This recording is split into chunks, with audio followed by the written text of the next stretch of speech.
और inside stories के लिए मेरे इस YouTube चैनल को सब्सक्राइब करें और Facebook पेज को भी लाइक करें।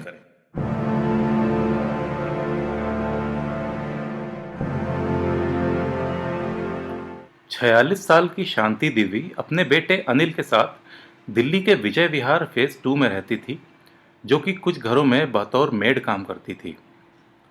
21 अप्रैल 2015 की बात है, जब शाम के समय उनको उनके घर के सामने खून से लथपथ पाया गया।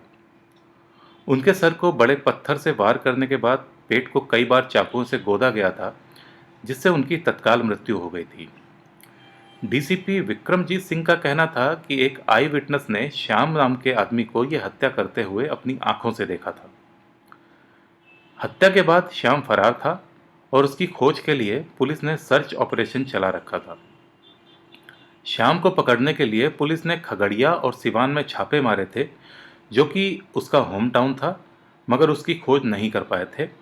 और इस बीच उनको कोई ठोस वजह भी नहीं मिल रही थी कि श्याम और शांति देवी के बेटे अनिल के बीच अगर कोई दुश्मनी थी तो उसने अनिल की मां की हत्या क्यों करी। पुलिस ने बताया कि हत्या के समय अनिल दिल्ली में न होकर अपने घर बिहार में था, और जब उसको पता चला कि उसकी मां की दिल्ली में हत्या हो गई है तो वह तुरंत दिल्ली आ गया था। ये दोनों ही आरटीवी ड्राइवर थे, जिनमें काम को लेकर आए दिन झगड़े होते थे। पुलिस के अनुसार कहीं ना कहीं इस कत्ल के पीछे इन दोनों का लड़ाई झगड़ा ही था, मगर अनिल की मां की हत्या क्यों? इसके अलावा पुलिस को यह भी पता चला था कि ये दोनों अक्सर वेश्यालय जाते थे। हत्याकांड के 3 महीने बाद पुलिस को खबरियों से पता चला कि श्याम उसके घर बिहार के आसपास है, जहां से 7 जुलाई 2015 को उसको अरेस्ट किया गया। वहां उसको बिहार कोर्ट में पेश करके उसकी ट्रांजिट की अर्जी दी गई और फिर दिल्ली लाया गया। पूछताछ में श्याम ने बताया कि वो और अनिल एक ही रूट पर आरटीवी चलाते थे और अनिल को वो अच्छे से जानता है।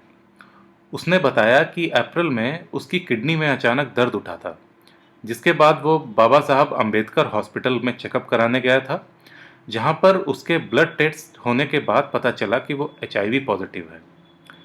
ये पता लगने के बाद वो एचआईवी पॉजिटिव है, उसको याद आया कि वो और अनिल अक्सर वेश्यालय जाते थे और एक सेक्स वर्कर के साथ संबंध बनाते हुए कुछ समय बाद ही शाम को यह दर्द की समस्या हुई थी।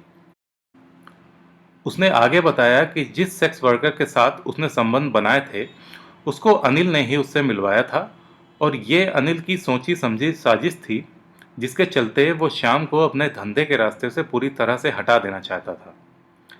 शाम के दिल में अनिल के खिलाफ बदले की आग जलना शुरू हो गई थी।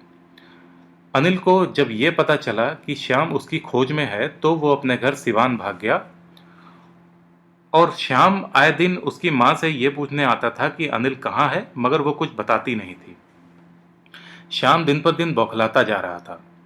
हत्या की शाम को वो एक बार फिर से अनिल के घर गया और गुस्से में उसने पास पड़े पत्थर से उसकी मां पर हमला कर दिया और फिर कैंची से कई बार गोदकर उनकी हत्या कर दी।